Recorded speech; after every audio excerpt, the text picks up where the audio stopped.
Well, Robert's here, of course, between takes. I'm going to put my glasses on, off, and there's a reason I'm doing that. My guest today, Jodi Rothfield, and she's a casting director out of Seattle, Washington. Such great hits as Sleepless in Seattle, The Ring, and many, many other things. Go check out her IMDb. But I'm doing this with my glasses because we had a conversation before we started about actor glare. And by the way, just bringing you in, Jodi, welcome back to the show. Thank you. Well, I have to say, welcome back to the show because this is sort of like a callback for me. And I for did this me, yesterday. No, not you. You're already hired. You should be seeing your deal memo in your email. I'll Um, look out for it, Will. I'll look out for it. you should. It's only going to be it won't be anything important. It's just be like, I don't know, you're going to get like Twinkies or something. Anyway, so yesterday we did this and we had a great conversation and we will do that again today. But me being the tech guy, AI guy, somehow I pressed a button and unfortunately somewhere a trap door went off. By the way, I probably want to bring my microphone in front of me. A trap door went somewhere and someone dropped in and whatever, but it didn't record the show, but it gave me a great rehearsal. But we didn't need one because, as you're going to see on this show today, Between Takes, she's a pro, and I'm just going to listen to what she has to say because I pearls of wisdom. There you go. But we were talking about glasses, and I have to ask you because, you know, only until recently I have to wear glasses when I look at things, and I'm going to blame my computer and not my age and just say that you talked about reflective and non-reflective glasses when actors wear them for auditions. I have to tell you that it's a tough one. I fight with it because I believe that if I put these on, you get a different person because you don't see emotion, That's true. That's responses. true. I mean, so that's why I say if you can handle, first of all, if you don't want the glasses as a character choice, which sometimes is a wonderful character choice, make Yeah, sure that any glasses that you're going to use for a character choice are non-reflective, not like mine. I can take mine off too. So, oh, you don't here. have to though.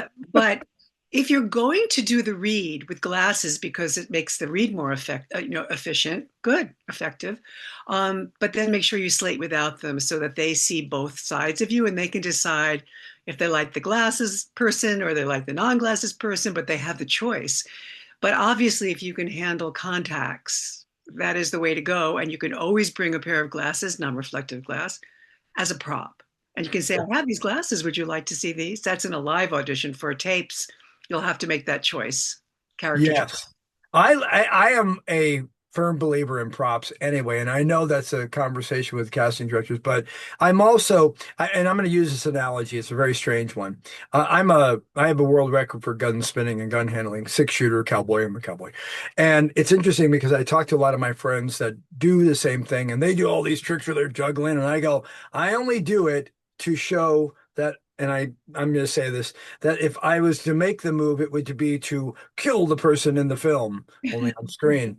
But the point is that it's the same thing with a prop, I believe, and I'm sure you probably believe this too, is that you don't want to use these as a prop to depend on.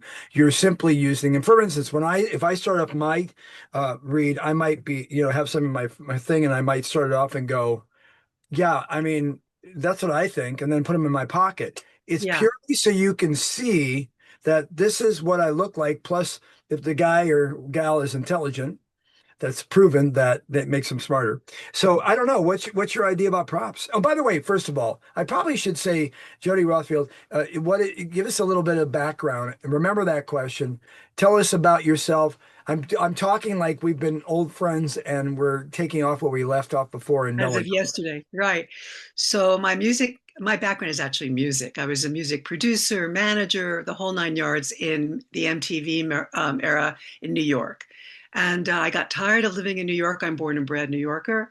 And I went to LA with my best friend in New York, Ronnie Yeskel, who has since passed, but Ronnie was a very well-known casting director. Right. And we both moved to LA to see where we could go with it.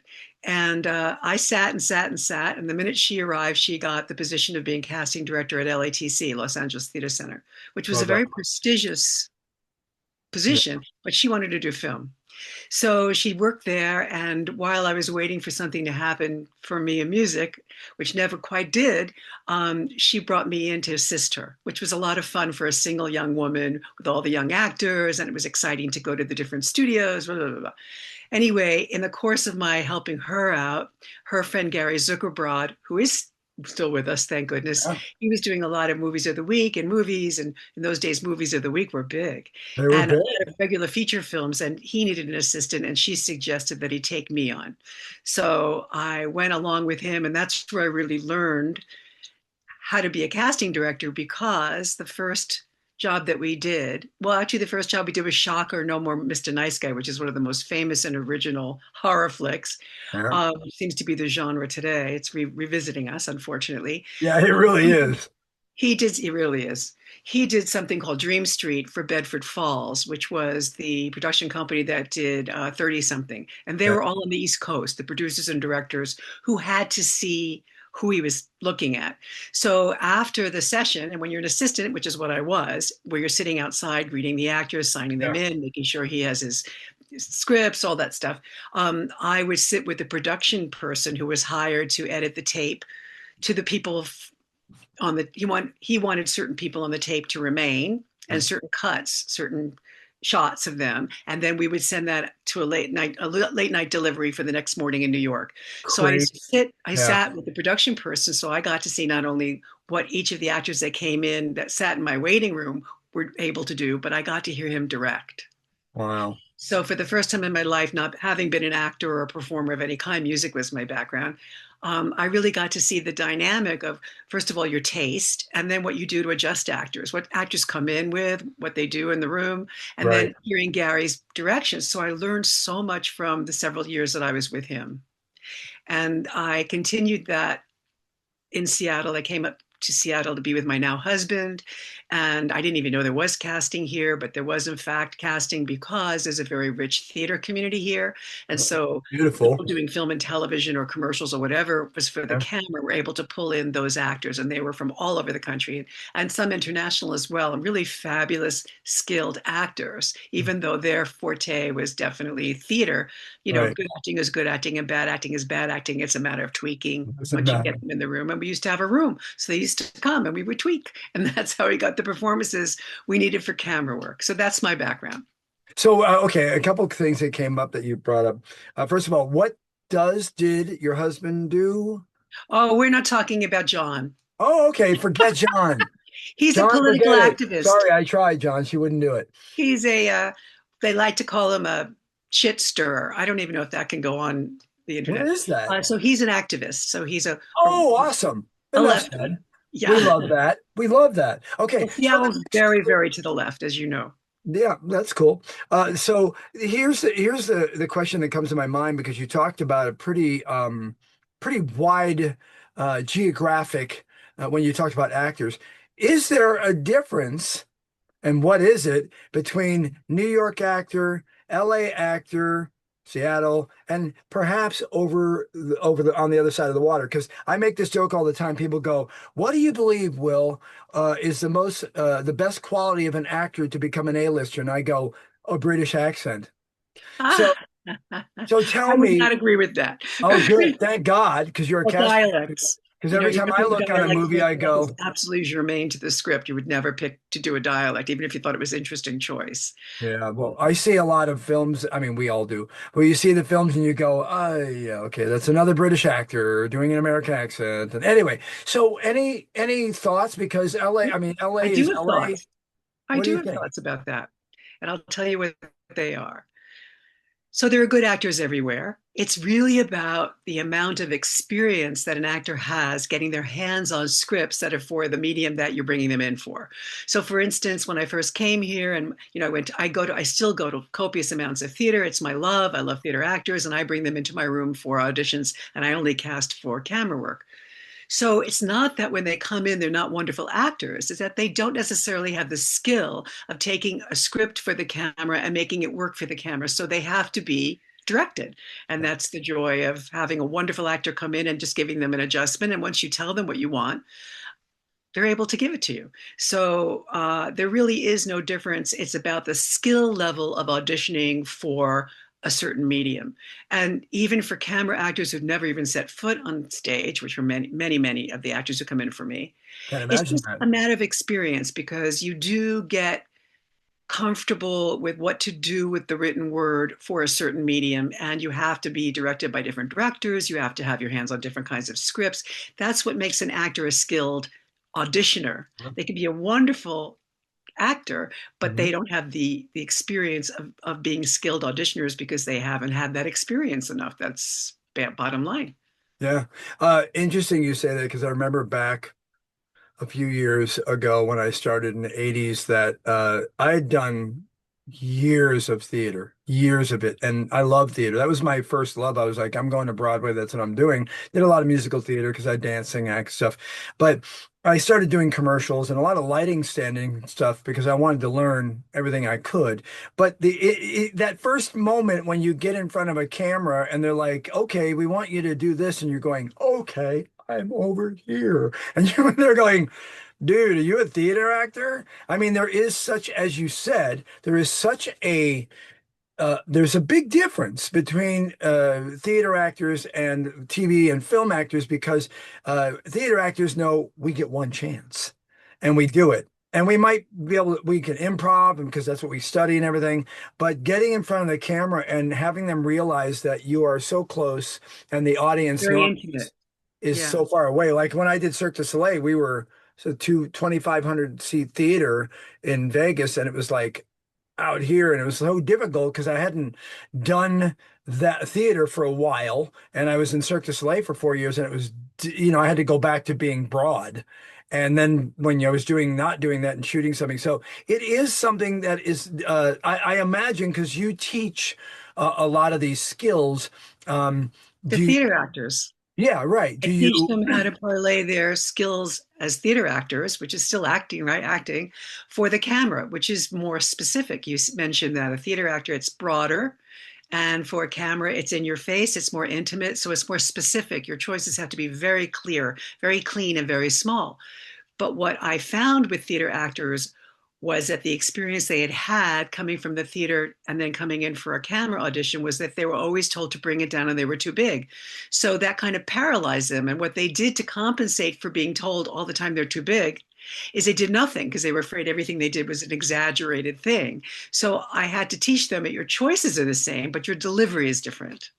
Internalize it, not externalize Right? it. You're not playing to the 43rd row anymore. They don't have to see you gesticulating wildly. Just talk, Well, and of course, because I come from New York, I say, well, just talk. just If you talk, just man. Just talk, it'll talk. be fine. I'm from Chicago, so I get it. How do you say it? Just talk. I get Talk. that. I say soda pop, so I don't know. Anyway, so all right, let's talk about the industry and the lack thereof in this current day and time. I mean, everything is it is what it is, and pardon me. Um, and everything morphs and changes.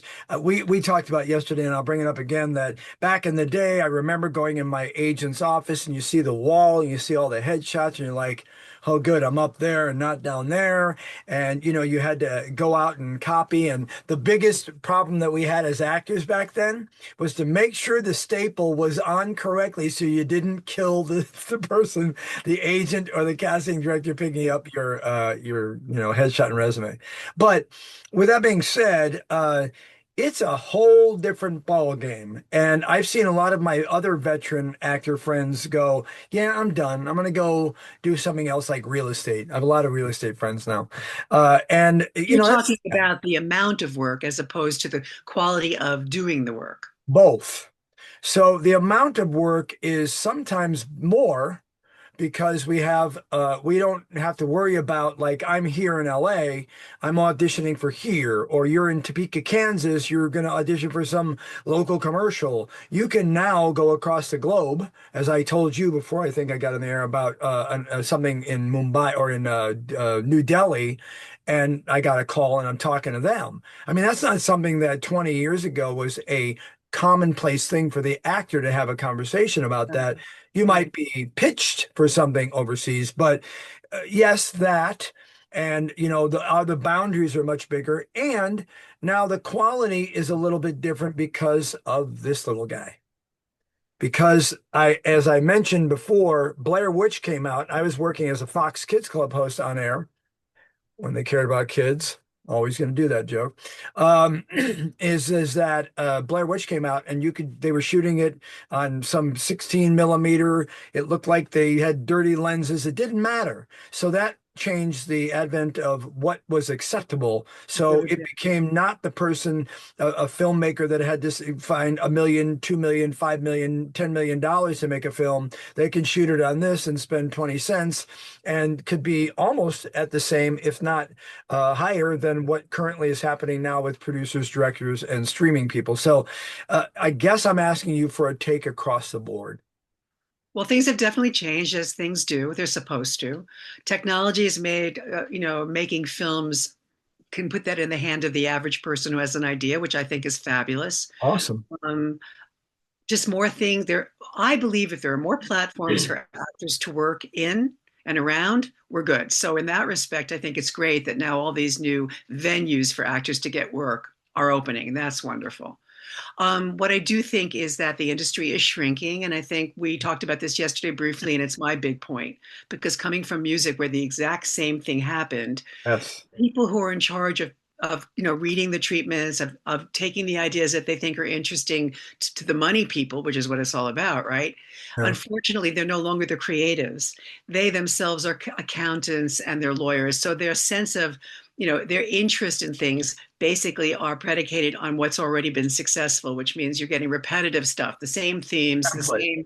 same concepts. Everything is repetitive because they see that something succeeds and they think, well, we'll just follow that trend. And I had the same thing in music when I was shopping tapes of musicians, because they would go through, in those years we had a boom box, now I'm dating myself, and the executives would sit with their finger on the fast forward, and if they didn't hear a hit, meaning something that they knew had succeeded previously, then they were done with listening to the tape. And I was bringing very inspirational, very new wave things in a time when that was really the thing. Yeah. But these people didn't have an appreciation of it. They really didn't understand the creative process, nor could they appreciate anything that was different because that wasn't their orientation. Their Right. orientation is what has made us money and what's going to continue to make us money. Well, that Right. is exactly what I think you and I are experiencing now in the Yeah. film industry and broadcast. Is like they want to make money. It's very expensive, even though the technology is there to make it cheaper. It's still very, very expensive to get the whole production made and to be seen and distributed and the whole route. And so they really want to make money. So they want to go with what's been done. And now that these big corporations are going to be owning all the platforms, like one or two or three, you're going to get one set of taste. Yeah. You're going to get people who are interested in stuff that's new or interesting or new people. These people just want to make the buck. And that's always been capitalism to some degree. But now in Sure. our field, in an artistic creative field, that's death. Yeah. I think. Enter the vertical. Yeah. And now I'm seeing every day, like today, there's a new platform out there. You can submit your own thing, and everybody's like, yeah, and I spoke to two other actors the other day saying, yeah, I did a vertical and I'm doing this and that. Here's one thing that comes up a lot, and I'm dying to get your answer on this one. I keep seeing auditions that say no acting experience necessary. Mm. I mean, you're literally asking for a production to be low level. And you're asking, I mean, I get the idea of, look, I got an influencer who's got a million. I did a horror film and I played a priest. I get a lot of priest. It's weird, but I'm always a priest that is like there's something wrong with him. But the point is that we have a ghost. I did that with David Harbour and other ghosts. And the point I want to make is that there was an influencer, and she was this young lady that very well known, had a million followers. And I did this film with her. I did 2 days on it. She had already been on her sixth film, and it was all based upon the fact that she had a million followers.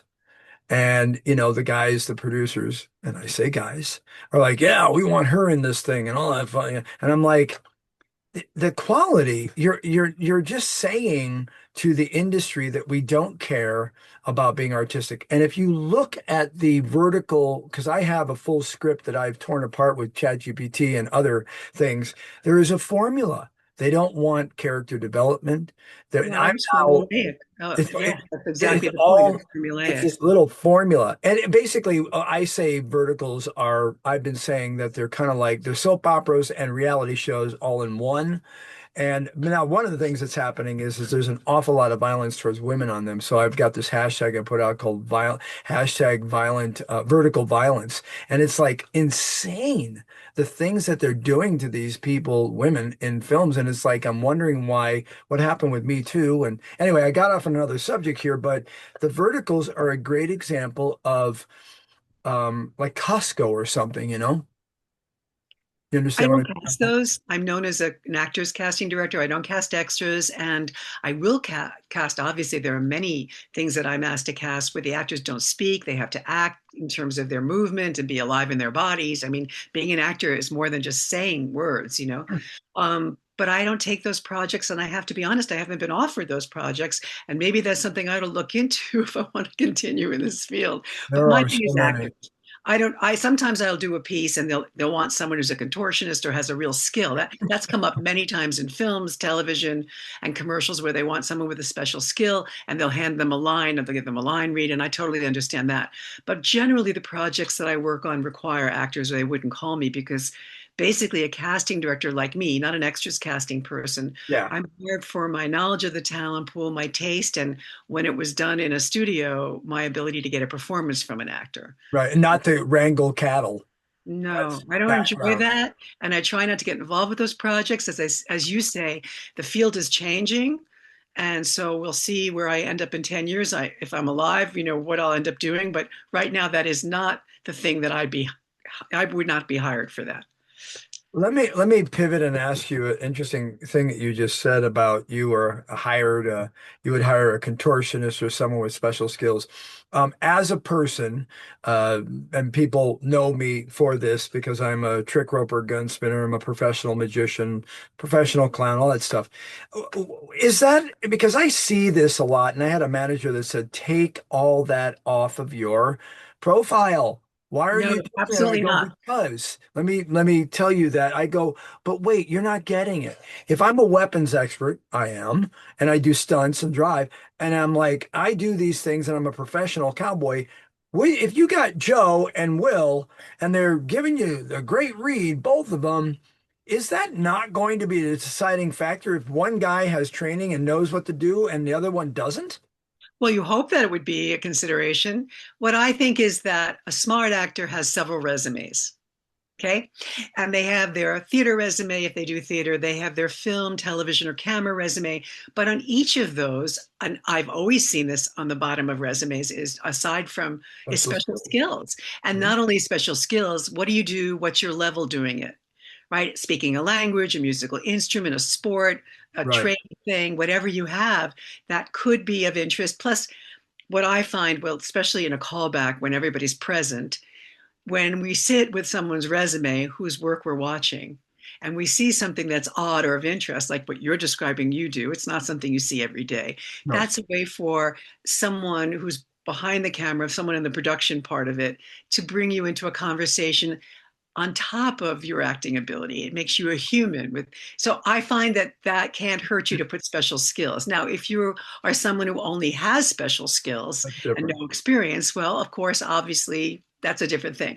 But Yeah. if you have special skills and they're not just, I'm conversational French, but something specific, again, everything for camera is specific, that Yeah. shows that you have a real skill in something, even if it doesn't pertain to the specific thing you're auditioning for. It's an interesting thing for people to read, and you never know when it's going to come up. And when I have a call for a special skill, I always ask, and the agents, and I always look myself now that we have online apps for people who have that listed, because I'd rather give an actor the job who happens to have this other skill that doesn't require acting per se, Right. than give a stranger in the community who doesn't rely on me for work, Right. right? Well, Just my well, community. It's my right. One, community. I think the reasoning that I think because I used to tell people when I'm coaching them on the business of show business, which most actors don't understand the word business is in show business, is that I say if you are talking about someone doing something naturally, because look, I always tell actors, they go, "What do you think I should do?" I go, "Stop acting, and just be yourself," and that's all you want to do. But if you are not comfortable in that skill, like riding a horse, and I can tell you horror stories of people getting on set going, "Yeah, I ride." Sure you do. And I used to train people on mechanical bulls. I'm talking about like real. I used to own Mechanical Bull Association. So I trained Beyonce, a lot of really well-known people on how to really ride mechanical bulls. And people go, "Oh yeah, I can do it. I did that at the Charlie's Rowdown." And I'm like, yeah, Not but quite the are same you thing. comfortable? Because if you're not comfortable, you're going to be in this mode where your body's trying to like, you're going like this all over, whatever you're doing, and you're not really able to be yourself because you're so worried about everything else. You need to be, and that's why I tell this story about General Marshall and Oppenheimer. I spent 3 months training, learning everything about General George C. Marshall. I even contacted the library, who is a very good friend of mine now, and spent 3 months going, what does he wear? What did he do? Why would he do this? I listened to this. I did that. And they go, why do you study all this? I go, because I'm going into a room with five A-listers and I want to make sure that I'm here, not here. And in order for me to do that and understand that, I had to know what he was thinking, what he would do, understand the military the way I did. And I say that because it is so important, in my opinion, for an actor to really get past all of that so they aren't sitting there wondering, oh gosh, I am I holding? Am I, you know what I mean? It takes away from the performance if you don't feel confident in the action. Yeah, or But you're also, acting. SAG would have a field day with people who are hired who, even on their words, said that they are something or capable. I've had that happen to me on a commercial where someone said that a young woman who they loved and her acting ability was lovely and she was lovely, but she had to be on top of Mount Rainier and she had to be snowboarding. And she said, "Oh, I go up all the time with my husband to snowboard." And she kind of bullshitted us. And when she got hired, and she did, and the SAG, for some reason, SAG sent, their person up to the shoot, and she was scared stiff because it wasn't at all what she was comfortable with. And I got the call, and they were really angry with me. And I said, "Look, unless you're going to take people up and see what they can do in real time, Thank if you. someone says they can do something, we have to believe them." Yeah, what are you They supposed to do? got fined, and she got embarrassed and I got chewed out. I mean, it was not a good situation for anyone, but old school actors were always told, tell them you can do it. Tell them you can do it. Oh, And then when you have to do it, if you can't perform in the right time, real time, it's a problem for everybody across the board. So it's not a true. good attitude. I mean, I understand that whole thing of, well, tell them you can do it and try. But it no longer is a good thing Yeah. to do. Yeah, fake it till you make it. Not so good in I'm that sure it's worked for a situation. lot of people in the past, but Yeah. for some reason, it's just not a thing to do now. It's No, wrong. no. And again, safety first and all that fun stuff. Okay, let's just, I want to move on to what you actually do. I know you're a casting director, but you teach and you instruct people. And tell me a little bit. I don't want you to tell me too much about your method, but meaning that I know that you are a coach and you do teach. Tell us what you teach. Well, first of all, I taught at Cornish College of the Arts, which used to be like number five in the country, or at least on the West Coast, for 22 years. And I was given their seniors in their last semester to help them parlay their theater skills to the camera. And it was interesting. They Wow. really needed that training. And then I also worked at the Professional Actors Training Program, which is a graduate program at University of Washington. Same thing. They're 3 year students. I got them in the last part of their third year, again, because their training was primarily theater and their instructors and the head of their department said, we want to make sure that when they graduate with so many years of experience, that part of their experience is being able to do anything as an actor. And that means working for the camera. Whether Yeah. they choose to or whether they have the opportunity to or not is not the issue. The issue is let them have that ability, that skill. So that was always my orientation. And what I do for my own classes, which I hold just me, not through a school of any kind, because I audition people for a living and I see amazing actors whose work I've seen on stage or in other productions come in for me and really just sit on their own thumbs. They just stand, they're just not doing well. And it's not because they're not talented actors and not skilled auditioners for the Yeah. camera, right? It's very different, especially the auditioning process for film and theater. I know you know that, Yeah. having been a theater actor. So I teach them how to audition properly, and I'm a technical teacher. I don't have many philosophies, although I'll tell you my stories, but I teach them a simple technique to take a script, whether anything for the camera, break it down, make appropriate choices, commit to those choices because it doesn't matter how brilliant your choices are if you don't see them in the room. True. And most importantly, ultimately, I teach them how to take direction, how to listen for direction, and how to take direction from people who may or may not be actors, directors, which I'm sure you're familiar with. So, not everybody who's a director of something has experience talking to actors. What they know are Okay. concepts, and they're really involved in a different aspect of the production. Yeah. But only certain directors, many of whom have been actors themselves, Uh-huh. really can talk to an actor and say, "This is what I'm looking for," or give them an idea. Give them things that they can adjust, be more, again, specific. Everything for the camera is about being specific. So my whole job in that day of working with actors is to teach them how to take a script for the camera and make sure that their skill level is high, because auditioning is a separate little ball than having the job where psychologically, you have the job, you're not trying to please, you're trying to get into the work, right? And the director whispers in your ear. When you're auditioning, you don't have that. You want something, you don't really know what they want because you're given cryptic and vague information at Yeah. best, right? And everybody gets the same information, so nobody's getting more. Yeah. And then if you don't have a director who knows how to, the parlance of actors, then you kind of really have to know what to listen for in order not to present the same read you just gave, and to get close to some changing something so they know, oh, I can talk to this actor, they hear me.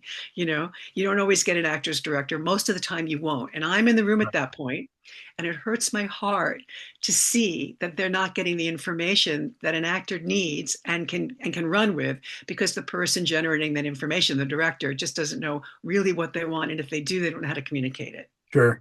Well, interesting. The different things you said. One thing that came to my mind is the director actor that really still wants to be an actor.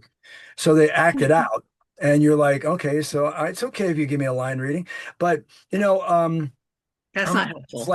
I'm going to reflect on Christopher Nolan. People always ask me, they go, "How was it?" And I go, "It was great. He didn't say many words. He knew exactly what he wanted." And it was interesting because I thought about that whole experience, and I thought to myself, something very important from that is that maybe it's the level or just the director, but when you get to a certain level on when you're in front of the camera and you're shooting the project, um, they expect that you already know what you're doing. So, I mean, you might have something where you go like, "Hey, I don't," because there was a line that I say in the film, which is really pivotal. I say, World War II would be over, our boys would come home. And I'm like, do you want me to deliver that to Matt or do you want me to deliver it? And he said, well, they're trying to impress you because you're the five-star general. And if you go, yeah, I don't like this, let's go have a cigar or whatever, then it's over and we don't have a film. But the point is that directors like that are great, in my opinion, if they know that everybody in it is on that level. But when you get into production like indie stuff like that, and you don't know whether or You not don't the have that. person's an You don't have that skill influencer. level. Yeah. So let Now, me ask you, go yeah. ahead. You were No, going to no, say no. something. Go ahead. Um, what are some of the things, actually, I want to ask you when you're teaching that you teach, do you have the don't do this, please, when you get in the room? Do you have that section of Well, a the certain amount class? of that does come up because people ask specific questions like, do I do this? Do I do this? But I do try to cover the certain things like what used to be called the pet peeves of casting directors. I don't go into that in detail because for me that's the minutia that I want to expose them to, but that isn't what the crux of the Gotcha. training is. Certainly, there are things that I see actors do that drive me nuts, and I think kill their audition before they even open up their mouths, or during the audition that what they do that kills an audition. So Just open up their certainly go mouth. into that. But there are a lot of those things. There are a lot of little things like Yeah. that. Yeah, no, People I was just wondering because we always hear the age-old things like, stop trying to be their friend. You're there to do something. don't Um, work the don't room. don't ask questions just to ask questions. Mm. All those different things. Where that we talked about yesterday, I was wearing a different shirt. You're saying, and the callback, come back with the same thing you wore, which makes sense That's why you're because, getting called back. If they want something different, when you get the call back, you'll be given a note. right, don't come in your favorite cowboy outfit. That happens quite a bit, actually, where Right. people will come in for an audition, they'll get a call back, and then they'll think the actor thinks, well, they already saw that. So I'll give them something totally different. And the conversation at the table behind me when that happens is, wow, that is so different from what we've called them back for that, we really want to see what we called them back for and then work with them from that on. Brutal. So That's that's a brutal. mistake when you want to show your versatility and they already saw A, so show them C. That is the wrong tack to take unless you're given notes for your callback. And often I'm given notes by the people that are calling you back. Please ask them to do this, not to do that, whatever. So I feel like if you're not given that instruction, don't take it upon yourself to decide that you want to show your versatility. That's not what you're getting called back for. Right. But No, I understand that. I understand everything actors think, actually. well, I've you've seen been it doing it all, long understand enough. it all. Yeah. Yeah, you've been doing it long enough that I would assume that you probably could have a person walk in, whether you know them or not, you're going to go, that's this type of character. I understand how they're going to be or whatever. I mean, that Get that just, energy feel when people come in, especially for an audition.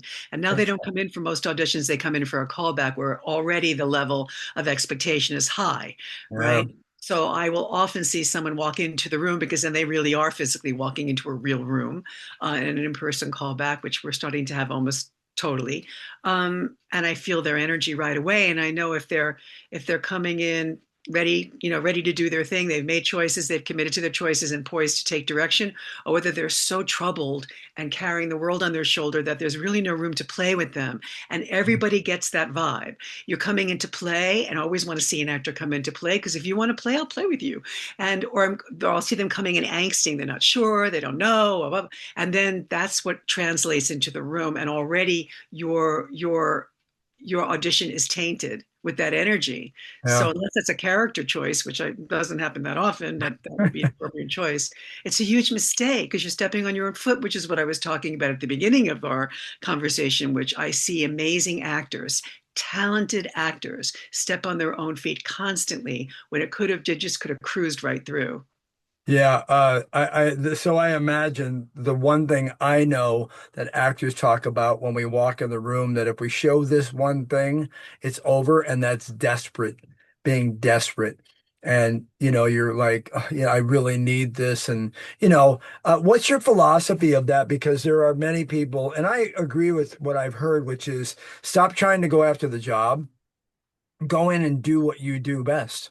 I mean, just Right, be you're an you. actor, you're an Yeah, artist, you're creative. yeah, So make that paper come off the paper. Make those lines come off the paper the best way you know how. It should be fun. That's easy for me to say. I'm smart. I picked a profession behind the camera, so I'm not like on the line all the time. But this is something. Auditioning is something you need to master, and it's something you actually need to enjoy on some level. I know that not every piece is interesting, but you have to come in and yeah, play and give us the spirit of your being ready to play, and you'll get much more reaction from the people who are making the decisions about you because they see that you come in, you've made strong choices, which is very bold to make choices based on the cryptic and vague information you're yeah, given, right? When the script is generated. And then you're like ready to start the process, the game.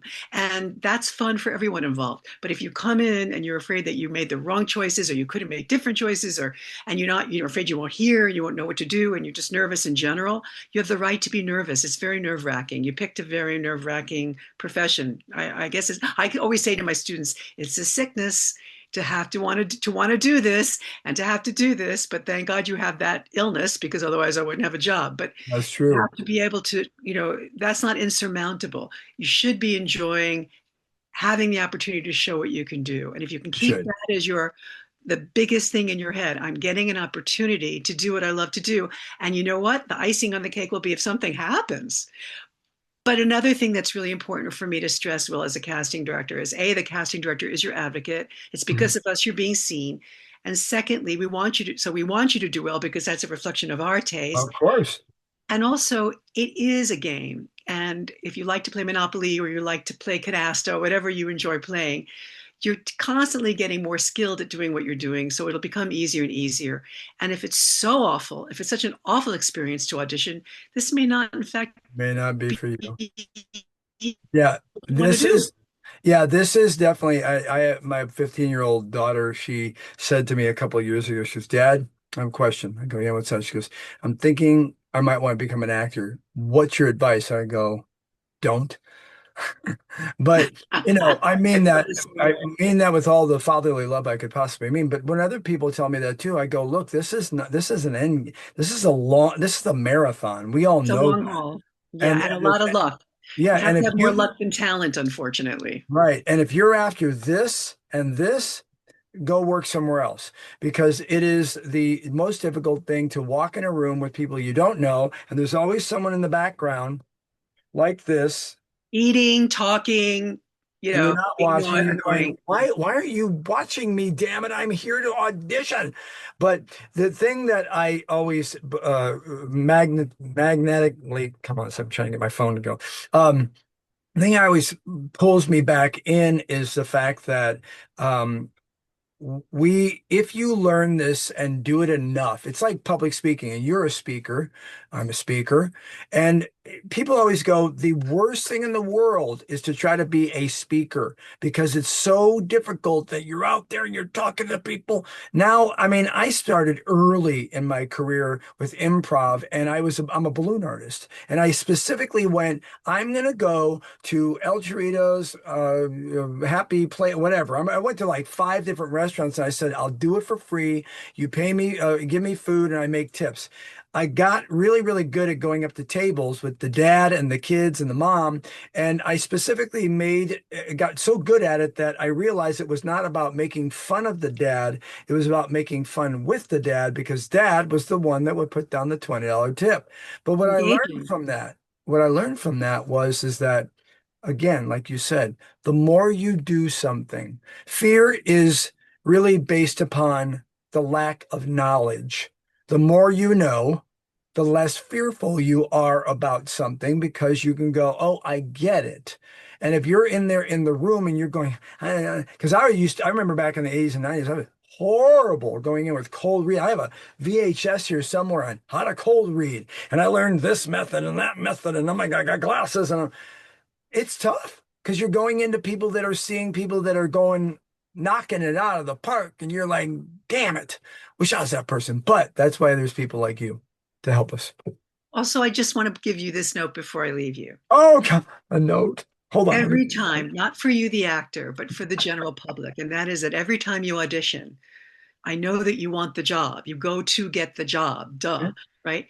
But you're being seen by people who can give you another chance another time. And I'd like $1 for every time a producer will say, show me that person you showed me on that last audition for that other thing who didn't get it, not even a callback, Yeah. because we thought they were interesting. They just weren't our fantasy for that role. So every time you audition, you're honing your auditioning skills, which is no small thing since it's not like being a Oh, musician where you can sit down at the piano or pick up the guitar. You right. have to be in a class or be doing it to get the experience, to get the chops, right? Mhm. So every time you're seen, that means you're in the room with script, a different director, you're getting that experience, and a lot of that fear will be taken away because you're doing it.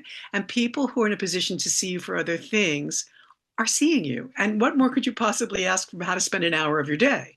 Absolutely. Well, that whole saying, you get your next job from your last job. It's the Absolutely. same sort of thing. Whether you booked it or not. Yeah, behave and do what you're supposed to do. If you show, the bottom line is that something that I can say that in my years of doing this, 35 plus years, is that if you can show them your confidence in doing what you're doing, regardless if you make the wrong choice or whatever, but you can take direction and you can do something like that, they are more likely to call you back in that or in something else. Because I've had it happen many, many times, and they go, "Hey, remember this?" Yeah, yeah. They want to see you from, wow, that's cool. You go, Because how did that happen? They didn't even respond to me when I was in the room. And that's one thing that I want to leave us on, and I want to ask you one last question, and then we're going to just say goodbye. But when an audition happens, and I look at the sides of the breakdown, and I go, "Wait a minute, Bobby, my agent, Maverick in LA, I don't understand. There's five guys here that I can audition for. I don't necessarily want to audition for all of them, but if I didn't get that one, why would do they? Here's your question. Do they consider actors, because we don't think you do all the time, do they consider actors for other roles in that script?" Absolutely. Okay. Absolutely. They can plug you in anywhere that they feel they go, he would be interesting for such and such a role. Even though you may be the wrong gender, you may be a different ethnicity, you may be even the age range might be different, but you were interesting enough for them to think, we'd like this person possibly to be part of our project, and maybe we'll alter something for them. Yeah, Again, no audition is for nothing. yeah. Every time you audition, something good is happening for you. And the last thing I want to say to you is that you said, be prepared, don't worry, be present. Yes. And also, if you enjoy doing this, that joy translates. And if everybody in the room has seen 60 people already that day and they're thinking about lunch, which happens, right? Depending on what time your audition is, That's it. and you come in and there's an energy about you, they might take that extra few minutes to not think about what they're going to order for lunch. They may actually pay attention and then feel like there's something happening there. They can't quite put their finger on it. But again, the whole idea of, we think you might be an interesting addition to our project, and we're not sure where to put you yet, but we think that you would be an interesting addition. And I think that for me, when I'm experiencing that in my room, it gives me great joy. It gives me joy. I'm hoping the actor has joy, because I feel like, wow, there are always possibilities. It's infinite what could happen in that room. And Right. most of the time, nothing will happen and you won't hear from them, or, it'll go nowhere. But something for you has happened. And that's the experience of honing your auditioning skills, which is, unless you're a famous person, that's the only way you can get work. Well, and one last take on that is that I told you I live in a place called Temecula, California, which is about 2.5 hours to LA and 3.5 on the way back. I have a 2020 Corolla that has 137,000 miles on it. And if COVID didn't happen, it'd probably be 235 because I used to go 4 or 5 times a week. But I always would get there and I would audition and I would go, I'm spending almost 6 hours driving to go back and forth to do what I call dance monkey dance, which is, hey, Will, how's it going? Good, ready to audition? Yeah. And they go, oh, that's awesome. See you later. See you next time. And you're like, son of a gun, I spent 2 minutes in a room and I drove 6 hours. Your But choice. if I enjoyed it, and I just did I had a day with 3 callbacks, and it was just a ball. Because first of all, I hadn't been in the room, back in the room on stuff like this for a while, and I was like, this is cool. Because even for me, when people go, why would you go that far to do that? I go, because that's what I do. That's And my passion. That's my yeah, passion. So I'm I'm going to do excited anything I right now. can. Yeah. So, with that being said, Jodi Rothfield, I want to say that you have an awesome energy, and I could seriously do this with you every day. And I've done this a long You time. might have to. So get your trip together. Yeah, really. Make sure this records. Anyway, Oh, a pleasure, and really just what I love most about what you do and how you do it is that you genuinely have that wonderful energy that you care about your people. And that is something that every actor needs to really see. So make a comment in here. By the way, at the end of this, in the comments, if you put in Jodi, Jodi, and I'll even put the last name in there, I will send you a full document on the conversation we had here broken down so you can get all the points from it because I really love to do this. But nowadays, everybody's hooked on iPhonics. So I want to give you something that you can refer back to. And if you happen to be in Seattle, find a way of seeing if Jodi's teaching something that you can be a part of. But thank you so much. You're awesome, and I really my appreciate pleasure. it. Enjoyed myself. Absolutely. All right, everybody. Hey, between the takes, I appreciate you coming in. I'm Will Roberts, and I will see you next time. See ya.